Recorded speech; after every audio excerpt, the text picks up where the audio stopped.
जय श्री राधा कृष्ण मित्रों। मैं आप लोगों को मां की कहानी बताने जा रहे जो मां के चरणों में पूरा संसार बसता है। इस चैनल के माध्यम से बताने जा रहे हैं। एक राजा था जिसकी 6 पत्नियां थीं। राजा उन सभी को बहुत स्नेह करता था। वह बहुत ही नेक दिल और प्रजावत्सल था। उसके राज्य में पशु पक्षियों से लेकर मनुष्यों तक सभी सुखी और संतुष्ट थे। परंतु राजा के हृदय में एक गहन पीड़ा छिपी हुई थी। उसकी 6 पत्नियां थीं, परंतु उनमें से कोई भी उसे संतान सुख नहीं दे सकी। यह पीड़ा निरंतर उसे भीतर ही भीतर कचोटती रहती थी। राजा ने संतान प्राप्ति के लिए अनेकों यज्ञ और पूजा पाठ करवाए। जिस पंडित ने जैसा उपाय बताया, राजा ने वैसे ही श्रद्धा भाव से हर युक्ति अपनाई, परंतु कोई भी उपाय सफल न हुआ। संतान की अभिलाषा में राजा ने एक एक करके 6 विवाह किए, फिर भी उसे संतान का सुख प्राप्त न हो सका। एक दिन राजा जय सिंह शिकार के लिए वन की ओर निकले। एक मृग का पीछा करते हुए वह वन में बहुत दूर निकल गए। मृग तो भाग निकला, पर अब राजा भूख और प्यास से व्याकुल हो उठे। तभी उनके कानों में जल की कल कल ध्वनि पड़ी। वह ध्वनि सुनकर उनके प्राणों में जैसे संजीवनी आ गई। उन्होंने सोचा, अवश्य ही कहीं समीप में कोई जलधारा है। भूख चाहे बनी रहे, कम से कम प्यास तो शांत हो। राजा ने ध्वनि की दिशा में अपने अश्व को तीव्र गति से दौड़ाया। शीघ्र ही उनके नेत्रों के सम्मुख एक सुंदर जलप्रपात प्रकट हुआ। परंतु जब वे उस झरने के समीप पहुंचे, तभी एक मधुर नारी स्वर ने उन्हें चौंका दिया। अंधे हैं क्या? दिखाई नहीं देता? एक स्त्री स्नान कर रही है। भूख और प्यास से व्याकुल राजा का ध्यान उस ओर गया ही नहीं था। वह स्वर सुनते ही राजा तुरंत संयत हुए, अपनी दृष्टि फेर ली और विनम्रता से बोले, क्षमा प्रार्थी हूं देवी। मैं इस वन में बहुत समय से भूखा प्यासा भटक रहा था। उसी असमंजस में मैं आपको देख न सका। इतना कहकर राजा कुछ दूरी पर जाकर खड़े हो गए। थोड़ी ही देर में वह युवती स्नान समाप्त कर उनके पास आई।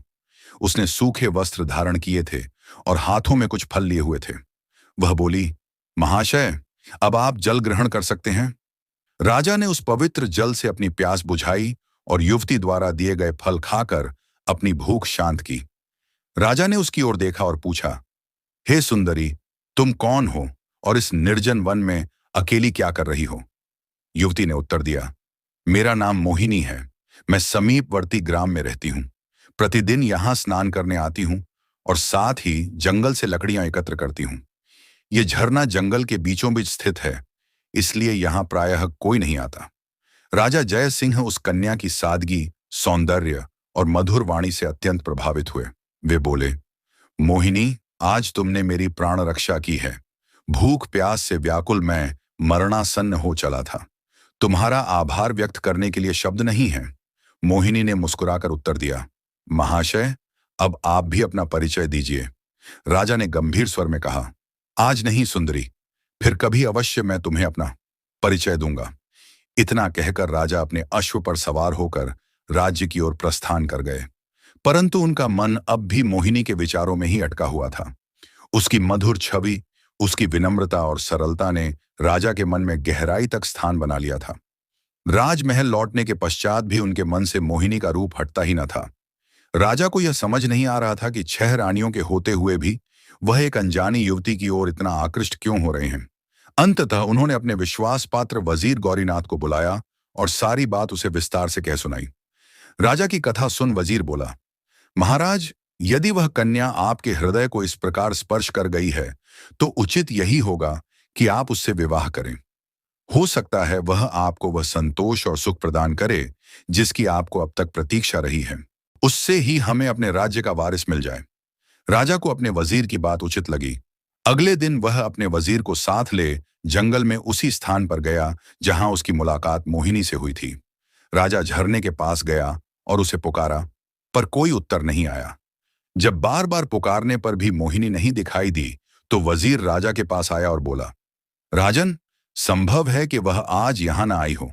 आपने बताया था कि वह पास के ही गांव में रहती है। हमें वहीं चलकर देखना चाहिए। राजा और उसका वजीर दोनों अपने अपने घोड़ों पर सवार होकर पास के गांव की ओर चल पड़े। वहां पहुंचकर मोहिनी का नाम पूछते पूछते दोनों उसके घर तक पहुंच गए। 2 शाही व्यक्तियों को शाही घोड़ों पर देखकर गांव वाले भी कौतूहलवश एकत्र हो गए। राजा घोड़े से उतरकर झोपड़ी के बाहर पहुंचा और मोहिनी को पुकारा। राजा की आवाज सुनकर मोहिनी झोपड़ी से बाहर आई, पर उसकी आंखों में आंसू थे, चेहरा दुखी था। राजा ने जब दुख का कारण पूछा तो गांव वालों ने बताया, महाराज, इस संसार में इनकी केवल माता ही थी, आज उनका भी स्वर्गवास हो गया। अब ये रोएंगी नहीं तो और क्या करेंगी। इतना कह गांव वालों ने राजा से उनका परिचय पूछा। जब वजीर ने बताया कि ये स्वयं हमारे राजा हैं, तो पूरे गांव में आनंद की लहर दौड़ गई। सभी ने मिलकर राजा का स्वागत किया। राजा ने गांव के मुखिया से निवेदन किया, यदि आप लोगों को कोई आपत्ति न हो तो मैं मोहिनी से विवाह करना चाहता हूं। मुखिया आनंद से भरकर बोला, महाराज, हमारी बेटी राजरानी बनेगी। यह तो हमारे भाग्य के द्वार खुलने के समान है। गांव वालों ने शीघ्रता से विवाह की सारी तैयारियां की और विधिवत रीति रिवाज से राजा और मोहिनी का विवाह संपन्न करवाया। विवाह के पश्चात राजा ने मोहिनी का नाम रखा राजलक्ष्मी। राजा अपनी नव विवाहिता पत्नी राजलक्ष्मी और वजीर के साथ राजमहल लौट आए। जब पुरानी 6 रानियों को इस बात का समाचार मिला तो वे भीतर ही भीतर जलने लगी। ऊपर से मुस्कुराकर उन्होंने नई रानी का स्वागत किया, परंतु भीतर ही भीतर ईर्ष्या की आग में तप रही थी। समय बीतता गया। अब राजा का अधिकतर समय रानी राजलक्ष्मी के साथ ही व्यतीत होने लगा। यह देखकर अन्य रानियां और भी ईर्ष्यालु हो गईं, परंतु रानी राजलक्ष्मी को इसकी तनिक भी भनक नहीं थी। वह सरल निर्मल हृदय की स्त्री थी, सभी रानियों को अपनी बड़ी बहनों जैसा सम्मान देती थी। समय बीता। एक दिन रानी राजलक्ष्मी ने राजा को यह शुभ समाचार दिया कि वह पिता बनने वाले हैं। यह सुनकर राजा जय सिंह अत्यंत प्रसन्न हुए और हर्ष से रानी को आलिंगन में भर लिया। उन्होंने तुरंत कुलगुरु को बुलाकर आदेश दिया कि रानी को नित्य धार्मिक और प्रेरक कथाएं सुनाई जाएं। रानी के गर्भवती होने का समाचार शीघ्र ही समस्त राज्य में फैल गया। चारों ओर बधाइयों की वर्षा होने लगी। जब यह समाचार सौतनों को मिला तो वे भीतर तक जल उठीं। सभी ने विचार किया, नई रानी तो पहले ही प्रिय है, अब संतान होने पर तो और अधिक प्रिय हो जाएगी। कहीं राजा उसे पटरानी ही न बना ले। सभी ने मिलकर रानी को क्षति पहुंचाने के षड्यंत्र रचने आरंभ कर दिए। वे सोचती, योजना बनाती, पर कोई अवसर उन्हें नहीं मिल पाता। रानी राजलक्ष्मी कभी राजा के साथ होती, कभी दासियों के संग, कभी कुलगुरु कथा सुना रहे होते, तो कभी प्रजा उसे घेरे रहती। समय ऐसे ही बीत रहा था। रानी की गर्भावस्था अब अंतिम चरण में थी। उसी समय राज्य की सीमा पर विद्रोहियों ने आक्रमण कर दिया। राजा जय सिंह को सेना सहित युद्ध भूमि की ओर जाना पड़ा। पुरानी रानियों को जैसे स्वर्ण अवसर मिल गया। वे रानी राजलक्ष्मी को ऐसी औषधियां देने लगीं जिससे गर्भ को क्षति पहुंचे और उससे ऐसे कार्य कराती जो गर्भवती स्त्री के लिए उचित नहीं थे। रानी की सरलता और अज्ञानता का वे पूरा लाभ उठाने लगी। जब कुलगुरु कथा सुनाने आते तो वे रानी को धर्म, संयम और सावधानी की बातें बताते, किंतु रानी अब असमंजस में पड़ गई थी। कुलगुरु और रानियों की बातों में इतना अंतर क्यों? आखिर सही कौन है? रानी राजलक्ष्मी ने मन में सोचा, बड़ी रानियां भी तो स्त्रियां हैं, उन्हें अनुभव होगा, पर कुलगुरु की वाणी भी तो धर्ममय और सच्ची प्रतीत होती है। रानी का मन द्वंद्व में था। वह अब प्रार्थना करने लगी कि हे प्रभु, सत्य का मार्ग मुझे दिखाओ, मेरे बच्चे की रक्षा करो और मेरे जीवन को धर्म के अनुसार संचालित करो। कुलगुरु तो फिर भी पुरुष हैं, महिलाओं की समस्याएं भला पुरुष कहां समझ पाएंगे। इसीलिए जो बड़ी रानियां कहती हैं वही उचित समझा जाता। स्वच्छ, सरल और निर्मल हृदय वाली रानी राजलक्ष्मी कभी सपने में भी यह सोच नहीं सकती थी कि बड़ी रानियां उनके साथ कोई छल कर सकती हैं।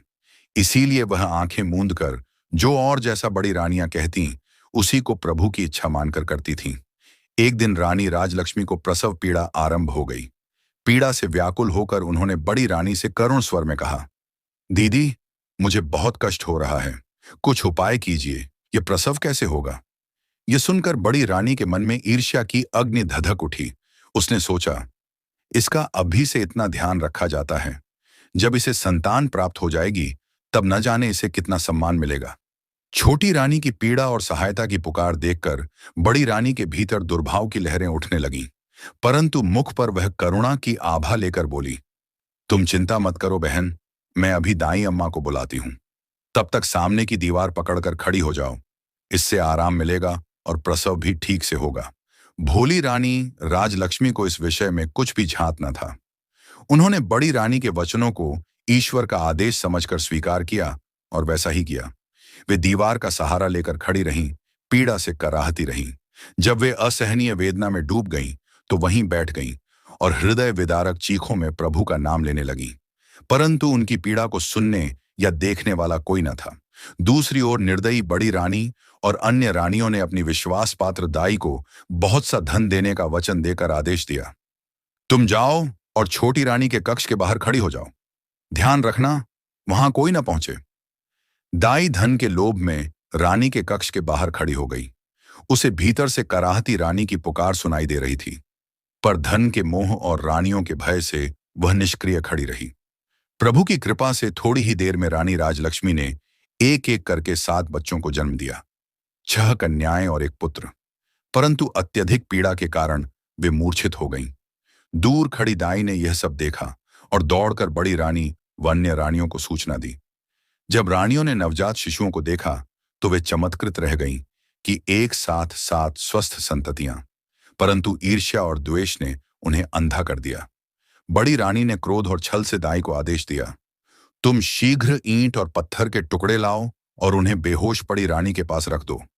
दाई ऐसा ही कर आई। फिर बड़ी रानी ने निर्दयता से कहा, अब इन नवजात बच्चों को जंगल ले जाकर समाप्त कर दो और जमीन में दफन कर दो। इसके बदले तुम्हें इतना धन मिलेगा कि तुम्हारी 7 पीढ़ियां आनंद से जीवन यापन करेंगी। लोभ से अंधी दाई प्रसन्नता से बच्चों को लेकर चल दी। रानियों ने कमरे को साफ कर दिया, सभी निशान मिटा दिए और ईंट पत्थरों को रानी के पास रख दिया। कुछ समय बाद दाई लौट आई और बोली, जैसा कहा गया था वैसा ही कर दिया। रानियों ने उसे बहुत सारा धन दिया और विदा कर दिया। अब सब कुछ योजनानुसार हो चुका था। बड़ी रानी अन्य रानियों के साथ रानी राजलक्ष्मी के पास गईं और ठंडा जल छिड़क कर उन्हें होश में लाईं। होश में आते ही रानी करुण स्वर में बोली, मेरा बच्चा कहाँ है? मुझे क्या संतान हुई, पुत्र या पुत्री? इस पर बड़ी रानी ने समीप पड़े ईंट पत्थरों की ओर संकेत करते हुए कहा, देखो, तुमने इन्हें जन्म दिया है। यह सुनते ही रानी राजलक्ष्मी स्तब्ध रह गईं। वे रोते हुए बोली, यह कैसे संभव है? एक औरत के गर्भ से क्या कभी पत्थर जन्म लेते हैं? नहीं, यह नहीं हो सकता। बच्चा अवश्य हुआ होगा। दीदी, कृपा करके कहिए, यह असत्य है। मैं यह नहीं मान सकती।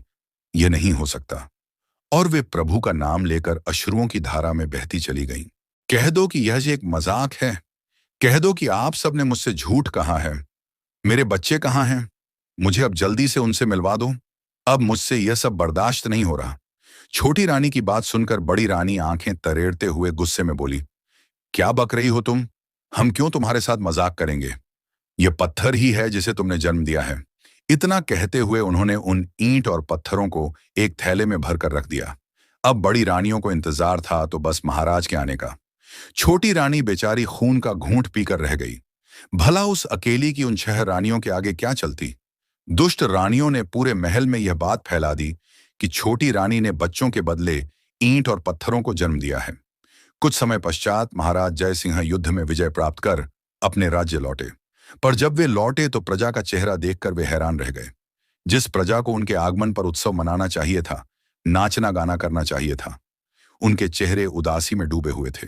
यह देख महाराज को बड़ा आश्चर्य हुआ। वे असमंजस में राजमहल पधारे। बड़ी रानी सहित अन्य रानियों ने उनका स्वागत किया। उनके चेहरों पर एक विचित्र प्रसन्नता थी, परंतु छोटी रानी राजलक्ष्मी का चेहरा मुरझाया हुआ था। राजा ने देखा तो पूछ बैठे, क्या हुआ रानी? आपका मुख इतना कांतिहीन क्यों है? छोटी रानी कुछ कहती, इससे पहले ही बड़ी रानी बोल पड़ी, महाराज, इसका चेहरा तो मुरझाना ही था। इसका भेद जो खुल गया है। राजा बोले, भेद? कैसा भेद? साफ साफ बताओ। क्या प्रसव ठीक से हुआ था? तब दुष्ट रानी दुख का ढोंग करते हुए बोली, महाराज, हमें ठग लिया गया है। यह रानी राजलक्ष्मी, जिसे आप भोली समझते थे, एक छलनी, एक कपटी स्त्री है। इसने गर्भवती होने का नाटक किया। यह कभी गर्भवती थी ही नहीं। गर्भवती होती तो कुछ तो होता। इसने तो केवल पत्थर और ईंटें ही उत्पन्न की हैं। इतना कहकर बड़ी रानी ने वह थैला महाराज के सामने खोल दिया, जिसमें पत्थर और ईंटें रखी थीं। राजा ने यह सब देखा और उनकी भ्रुकुटी तन गई। वे बोले, रानी, क्या कह रही हो? क्या कभी मानव गर्भ से पत्थर निकले हैं? बड़ी रानी तुरंत बोली, महाराज, हम भी तो यही कह रहे हैं। इसने गर्भवती होने का नाटक किया। हम वर्षों से आशा कर रहे थे कि राज्य का उत्तराधिकारी आए, कोई हमें भी मां कहे, पर इस स्त्री ने हम सबको धोखा दिया। राजा अब असमंजस में थे, पर बड़ी रानी की बातों में उन्हें सच का आभास होने लगा। उन्होंने छोटी रानी की ओर देखा और बोले, तुमने ऐसा क्यों किया रानी? क्यों हमें छल किया? मैं तो भाग्य को मानकर चुपचाप जीवन जी रहा था कि शायद संतान हमारे भाग्य में नहीं है, पर तुमने आशा का दीप जलाया और फिर उसे बुझा दिया। तुम्हारा चेहरा देख मैं मोहित हुआ था, क्या जानता था कि तुम छलनी हो। आज से तुम इस महल की रानी नहीं, एक दासी हो। अब मेरी दृष्टि के सामने से चली जाओ, नहीं तो पता नहीं क्रोध में मैं क्या कर बैठूं। छोटी रानी राजलक्ष्मी ने कुछ नहीं कहा, चुपचाप अश्रु भीने नेत्रों से वहां से चल दी। उसका हृदय पीड़ा से फटा जा रहा था। इसके पश्चात महल में उसका जीवन नरक समान हो गया। 6 रानियां उस पर क्रूरता बरतने लगीं। उससे एक नौकरानी से भी अधिक काम लिया जाने लगा। कोई उसकी सुनने वाला न था। बेचारी छोटी रानी राजलक्ष्मी दिन रात अत्यंत दुख में डूबी रहती। रात्रियों में वह घंटों ईश्वर के सम्मुख बैठकर विलाप करती, रोती और प्रार्थना करती। हे भगवान, ये मेरे साथ क्या हो गया? मैंने क्या अपराध किया था? क्या यह मेरा पाप है जो मैं ये सब सह रही हूं? हे प्रभु, मेरी सच्चाई को प्रकट कर दो। मेरे बच्चों को मुझसे मिलवा दो। अब मुझसे यह अन्याय सहा नहीं जाता, जिसकी मुझे इतनी बड़ी सजा मिल रही है।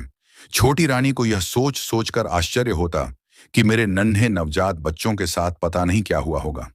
कहाँ होंगे वे? किस अवस्था में होंगे वे? क्या वे जीवित हैं या काल का ग्रास बन गए?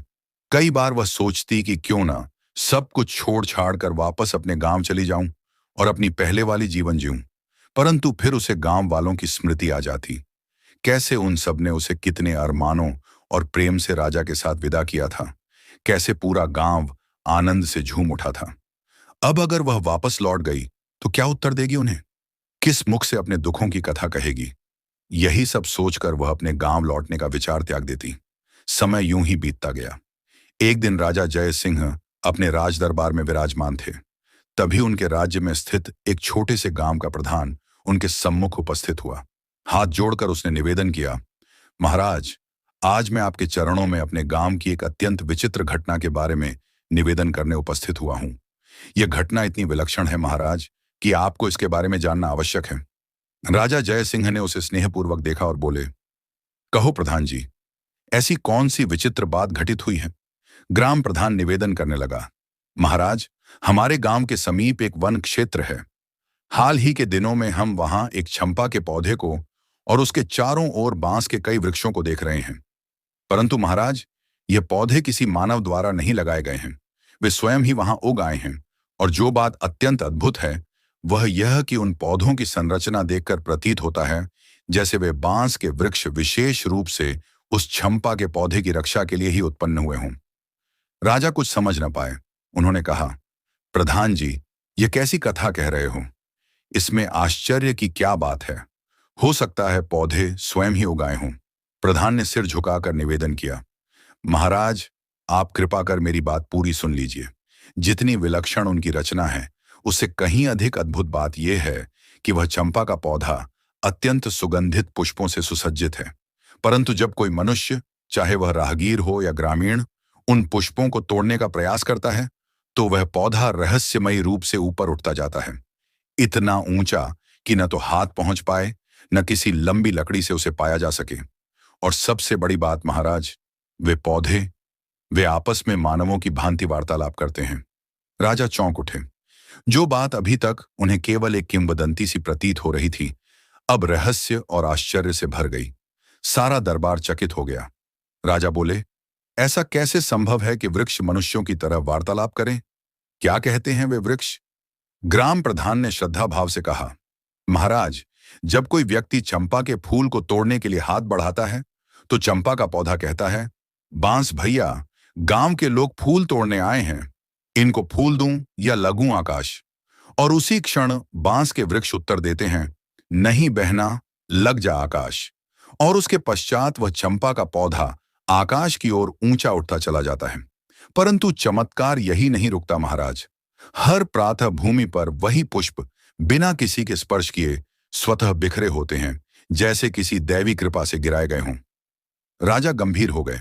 उन्होंने अपने विश्वस्त मंत्री गौरीनाथ को बुलाया और आदेश दिया, मंत्री जी, आप तत्काल वहां जाएं और सच्चाई का पता लगाएं। मंत्री ने आज्ञा सिर झुकाकर स्वीकार की और ग्राम प्रधान को साथ लेकर उस गांव की ओर प्रस्थान किया।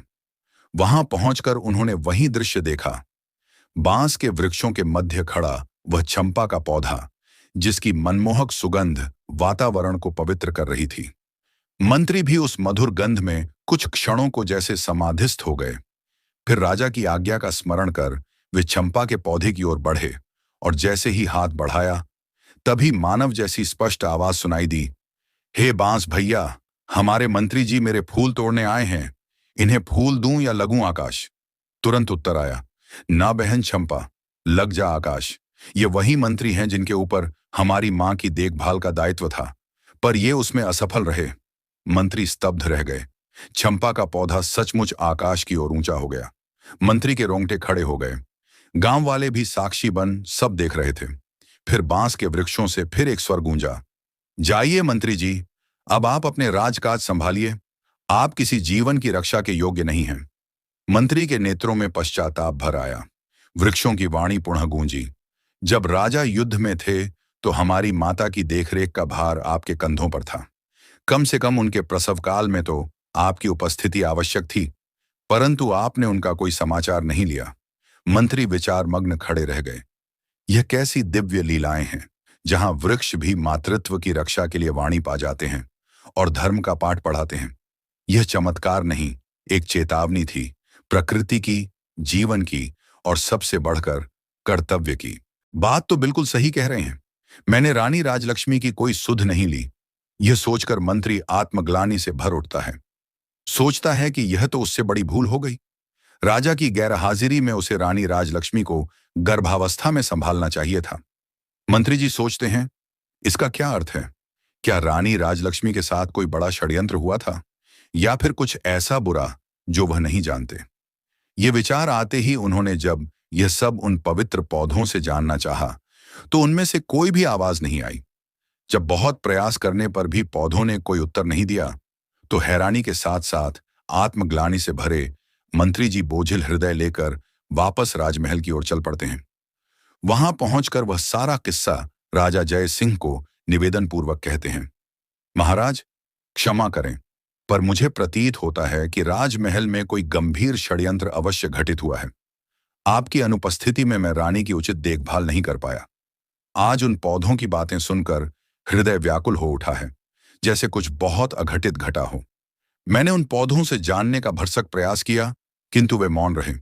इसीलिए मेरा आपसे अनुरोध है कि आप स्वयं वहां जाकर उन पौधों से वार्ता करें। हो सकता है वे आपको सत्य प्रकट करें। भरोसेमंद वजीर गौरीनाथ की बात सुनकर राजा जयसिंह कहते हैं, ठीक है मंत्री जी, हम वहां अवश्य चलेंगे और अपनी 6 रानियों को भी संग लेकर जाएंगे। राजा की बात सुनकर मंत्री बोले, महाराज, मेरी एक प्रार्थना है, क्या मैं रानी राजलक्ष्मी को भी अपने साथ वहां ले जा सकता हूं? राजा बोले, ठीक है मंत्री जी, आप ऐसा कर सकते हैं, परंतु ध्यान रखें, वह दुष्ट स्त्री मेरी दृष्टि के सम्मुख न आए। मंत्री ने आदर से कहा, जैसी आज्ञा महाराज। अगले दिन राजा जयसिंह अपनी रानियों सहित आकाश चंपा के रहस्य को जानने के लिए प्रस्थान करते हैं। सबसे आगे रथ में राजा और उनकी पटरानी विराजमान हैं। पीछे अन्य रथों में 5 रानियां और प्रमुख सभा सदस्य चलते हैं। मंत्री राजा से आज्ञा लेकर रानी राजलक्ष्मी को उनके परिवार सहित आदर पूर्वक पालकी में बैठा देते हैं। राजा का पावन काफिला कुछ समय में गांव के बाहर पहुंचता है। वहां वे जंगल के बाहर गांव की सीमा पर अपना पड़ाव डालते हैं। पूरे राज्य परिवार को आया देख ग्रामवासी उत्सव भाव से उनका स्वागत करते हैं। कुछ समय विश्राम कर सभी आकाश चंपा के दिव्य पौधे के समीप जाते हैं और उसकी परिक्रमा करते हुए शांति से बैठ जाते हैं। चंपा का पावन पौधा आज भी आकाश की ओर अपनी भुजाएं उठाए लहलहा रहा था। चारों ओर दिव्य सुगंध फैली हुई थी। सभी उसकी दिव्यता में लीन हो गए, परंतु राजा तो उस रहस्य को जानने को उत्कंठित थे। उनकी 6 रानियां उनके समीप बैठी थीं और रानी राजलक्ष्मी मंत्री जी की धर्मपत्नी के संग विराजमान थीं। तभी राजा की पटरानी कहती हैं, महाराज, यदि आज्ञा हो तो क्या मैं इस सुरभित चंपा के पौधे से कुछ पुष्प ले सकती हूं? राजा ने सौम्य स्वर में कहा, अवश्य रानी साहिबा। तभी दूसरी रानी भी बोल उठी, महाराज, इस मधुर गंध में मन इतना पुलकित हो उठा है कि अब रुका नहीं जा रहा। क्या मैं भी पुष्प ले सकती हूँ? धीरे धीरे तीसरी, चौथी, पांचवी रानियां भी ऐसी ही प्रार्थना करती हैं। राजा बोले, अवश्य तुम सब पुष्प चुन सकती हो, परंतु पहले सबसे छोटी रानी को यह अवसर मिले। यह सब में कनिष्ठ है। राजा की बात से सभी रानियां सहमत हो जाती हैं। छठवें नंबर की रानी जब पौधे के समीप पुष्प लेने जाती है, वहां उपस्थित सभी जन उत्सुकता से निहारने लगते हैं कि अब क्या होगा। रानी ने जैसे ही हाथ बढ़ाया, तभी चंपा के पौधे से एक वाणी प्रकट होती है। रुकिए रानी जी, आप मेरी आज्ञा के बिना मेरे पुष्प नहीं तोड़ सकती। वह वाणी इतनी स्पष्ट और तेज थी कि राजा सहित सभी ने उसे सुना। राजा, जिन्होंने अब तक केवल वाणी वाले पौधों की कथा सुनी थी, जब स्वयं उसे सुनते हैं तो स्तब्ध रह जाते हैं। तभी फिर चंपा बोली, बांस भैया, हमारी सौतेली छोटी माँ हमारे पुष्प लेने आई है। क्या मैं लग जाऊं आकाश? बांस की वाणी आती है, बहन चंपा, लग जा आकाश। ये तो तुम्हें स्पर्श करने योग्य भी नहीं है। क्या तुम्हें स्मरण नहीं कि इन्होंने हमारी माँ के साथ क्या दुर्व्यवहार किया था? ये सुनकर चंपा की डालियां फिर ऊपर उठ जाती हैं और आकाश को छूने लगती हैं। रानी सकपका जाती हैं, सोचती हैं, मैं तो पुष्प लेने आई थी, पर यहां तो सत्य का पर्दाफाश होने को है। वह चुपचाप लौट जाती है। रानी राजलक्ष्मी के कानों में सौतेली मां शब्द गूंजता है और उनका अंतःकरण व्याकुल हो उठता है। पांचवी, चौथी, तीसरी और दूसरी रानियां भी लौटकर अपने स्थान पर बैठ जाती हैं। तब राजा की पटरानी चंपा के पास जाती है और गर्व से कहती हैं, मैं इस राज्य की पटरानी हूं। इस राज्य की समस्त वस्तुएं हमारे अधीन हैं। इसलिए चंपा, अपनी डाली नीचे झुका और मुझे पुष्प लेने दे। चंपा की वाणी आती है, भैया बांस, हमारी सौतेली मां हमें पुष्प देने के लिए आदेश दे रही है। क्या हमें उनका आदेश मानना चाहिए? बांस बोला, ना बहना, इनके पास कोई अधिकार नहीं है। हम इनके राज्य की प्रजा नहीं, न ही कोई वस्तु हैं। क्या तुम भूल गई कि इन्हीं के आदेश से हमारी मां को सर्वाधिक कष्ट मिला? उन्होंने ही हमें वन में भेजा और हमारी मृत्यु की राह बनाई। इनका कोई धर्म नहीं बनता कि वे तुम्हें छू भी सकें। यह सुनकर पटरानी की दृष्टि झुक जाती है। लज्जा और अपराध बोध से वह चुपचाप लौट आती है। अब राजा जय सिंह स्वयं उठते हैं। अब वे सत्य को अपने नेत्रों से देखना और अपनी आत्मा से सुनना चाहते हैं। चंपा के पौधे की डालियां अब पहले की तरह वापस अपनी सामान्य ऊंचाई पर आ गईं। अब की बार राजा जय सिंह स्वयं उठे और फूल तोड़ने के लिए पौधे के पास गए। जब राजा ने फूल तोड़ने के लिए हाथ बढ़ाए, तभी चंपा के पौधे से मधुर किंतु दृढ़ स्वर में आवाज आई, नाना महाराज, आप ये भूल कभी मत कीजिएगा। आपको फूल तोड़ने से रोकने के लिए मैं अपने भैया से भी अनुमति नहीं लूंगी, और यदि भैया अनुमति दे भी दें तो भी मैं आपके हाथों में नहीं आऊंगी। इसलिए आप अपने हाथ पीछे ही रखिए और फूल तोड़ने का विचार त्याग दीजिए। चंपा के पौधे की बात सुनकर राजा जय सिंह अचंभित रह गए। उनके मन में विचार उठा, आखिर ऐसा क्या हुआ कि मुझे रोकने के लिए चंपा अपने भाइयों से भी पूछने को तैयार नहीं है। राजा बोले, हे चंपा के पौधे, मैं इस देश का राजा हूं। मैंने कभी किसी के साथ अन्याय नहीं किया। मैंने अपनी प्रजा को अपनी संतान की तरह स्नेह दिया है। मेरे राज्य में न केवल मनुष्य बल्कि पशु पक्षी भी सुखी और स्वतंत्र हैं। फिर मुझसे ऐसी कौन सी भूल हो गई कि मुझे फूलों से भी वंचित होना पड़ा? तब चंपा के पौधे ने उत्तर दिया, हे राजन, इसमें कोई संदेह नहीं कि आपने किसी जीव को पीड़ा नहीं दी, परंतु आपके भीतर एक बहुत बड़ी कमी है। आप कान के कच्चे हैं। आप जो सुनते हैं उसे बिना जांचे परखे सत्य मान लेते हैं। आपने कभी भी स्वयं सच्चाई जानने का प्रयास नहीं किया। आपने प्रजा को तो संतान कहा, पर क्या कभी आपने अपनी संतान की खोज की? क्या आपने कभी जानना चाहा कि आपकी संतान कहाँ है? हे महाराज, आप तो अपनी गर्भवती पत्नी की भी रक्षा नहीं कर सके। आपने बिना सत्य जाने एक सच्ची नारी को धोखेबाज कहकर नौकरानी बना दिया। जाइए, पहले अपने कर्तव्यों को निभाइए। आप मेरे फूलों के योग्य नहीं हैं। चंपा के पौधे की वाणी से राजा निरुत्तर हो गए। वे चुपचाप वापस जाकर बैठ गए। उनके हृदय में विचारों का समुद्र उमड़ने लगा। क्या सच है, क्या झूठ? तभी वजीर गौरीनाथ उनके पास आया और बोला, महाराज, यदि आज्ञा हो तो हम छोटी रानी राजलक्ष्मी को फूल तोड़ने के लिए भेजें। इससे पूर्व कि राजा कुछ कहते, पटरानी बोल उठी, जो फूल महाराज के हाथों नहीं टूटे, वह इस धोखेबाज के हाथों कैसे टूटेंगे? वजीर ने राजा की ओर प्रश्नवाचक दृष्टि से देखा। चंपा के पौधे की बातें सुनकर राजा के मन में भी संदेह उत्पन्न हो गया। उन्होंने सच्चाई जानने का निश्चय करते हुए वजीर को अनुमति दे दी। वजीर रानी राजलक्ष्मी के पास गया और उन्हें फूल तोड़ने के लिए आमंत्रित किया। रानी बोली, पौधे की डालियां बहुत ऊंची हैं, मेरे हाथ नहीं पहुंचेंगे। वजीर ने आग्रह किया, रानी जी, एक बार जाकर प्रयास तो कीजिए। वजीर के समझाने पर रानी हिम्मत जुटाकर चंपा के पास गईं। उन्होंने जब अपने कोमल हाथों से चंपा के तने को सहलाया तो एक अद्भुत आनंद उनके अंतर्मन को छू गया। ऐसा लगा जैसे कोई मां अपने शिशु को दुलार रही हो। तभी चंपा की रुंधी हुई आवाज आई, भैया बांस। बांस ने पूछा, बहन चंपा, तुम रो रही हो? चंपा बोली, हाँ भैया, मैं अपने आप को रोक नहीं सकी, क्योंकि आज हमारी मां स्वयं मेरे फूल लेने आई हैं। उनके स्पर्श से मेरा हृदय आनंदित हो उठा। मां शब्द सुनते ही रानी राजलक्ष्मी की आंखें भी छलक पड़ी। चंपा ने कहा, भैया, क्या मैं अपने सारे फूल मां के चरणों में अर्पित कर दूं? सारे बांसों ने एक साथ कहा, हाँ बहन, यही उचित है। मां के चरणों में तो स्वर्ग का वास होता है। इतना सुनते ही चंपा की डालियां रानी के चरणों में झुक गईं और चारों ओर फूलों की वर्षा होने लगी। वहां उपस्थित सभी लोग इस दिव्य दृश्य को देख मंत्रमुग्ध रह गए। रानी राजलक्ष्मी की आंखों से अश्रुधारा बह रही थी। वे चंपा की डालियों को स्नेह से सहला रही थीं। राजा जय सिंह की आंखों में भी आंसू थे। उन्होंने पूछा, हे दिव्य पौधे, तुम कौन हो? तुम देव हो, किन्नर हो या किसी अन्य लोक से आए हो?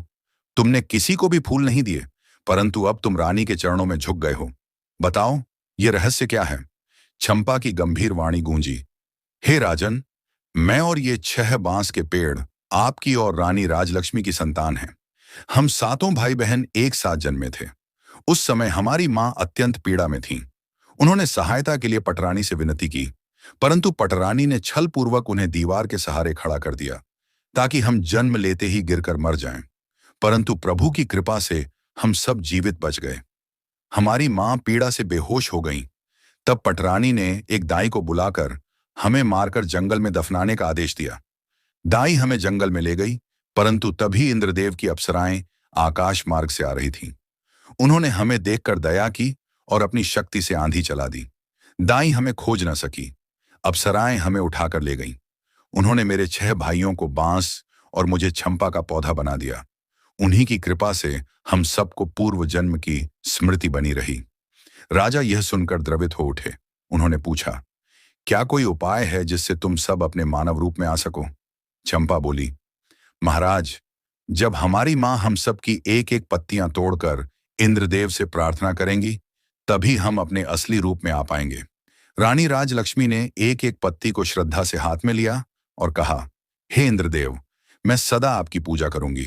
आपने मेरे बच्चों को बचाया, कृपया अब उन्हें मेरे आंचल में लौटा दीजिए। रानी की यह पुकार सुनकर पल भर में चंपा और बांस के पौधे विलीन हो गए और वहां 7 सुंदर बालक बालिका प्रकट हो गए। राजा और रानी ने दौड़कर उन्हें अपनी बाहों में भर लिया। राजा ने रानी से हाथ जोड़कर क्षमा मांगी। सभी उपस्थित लोग यह चमत्कार देखकर अभिभूत हो गए। केवल बड़ी रानियों के चेहरे पर पश्चाताप और भय की छाया थी। राजा ने क्रोध में आदेश दिया, इन दुष्ट रानियों को पकड़ो और फांसी दो। इन्होंने मानवता को कलंकित किया है। पर रानी बोली, हे स्वामी, आज मेरी सबसे बड़ी खुशी का दिन है। मैं किसी को दुखी नहीं देखना चाहती। इन्हें क्षमा कर दीजिए। राजा बोले, रानी, आपका हृदय विशाल है। मैं इन्हें क्षमा तो नहीं कर सकता, परंतु आपके कहने पर इन्हें आजीवन कारावास की सजा देता हूं। दुष्टों को सजा मिली। राजा जय सिंह रानी राजलक्ष्मी और उनके पुत्रों के साथ सुखपूर्वक जीवन व्यतीत करने लगे। यह कथा केवल कहानी नहीं, एक अमर संदेश है। मां की ममता, पिता का पश्चाताप और ईश्वर की लीला का अद्भुत संगम। एक मां की पुकार सृष्टि को झकझोर देती है। प्रेम और श्रद्धा देवताओं को भी झुका देते हैं। जब हृदय में सच्ची प्रार्थना होती है तो ईश्वर मार्ग प्रशस्त करते हैं। विश्वास, प्रेम और करुणा से ही जीवन का सार पूर्ण होता है। वीडियो पसंद आया हो तो हमारे चैनल बजट चैलेंज को सब्सक्राइब करें और कमेंट में मान लिखना ना भूलें। आपका दिन शुभ हो। धन्यवाद।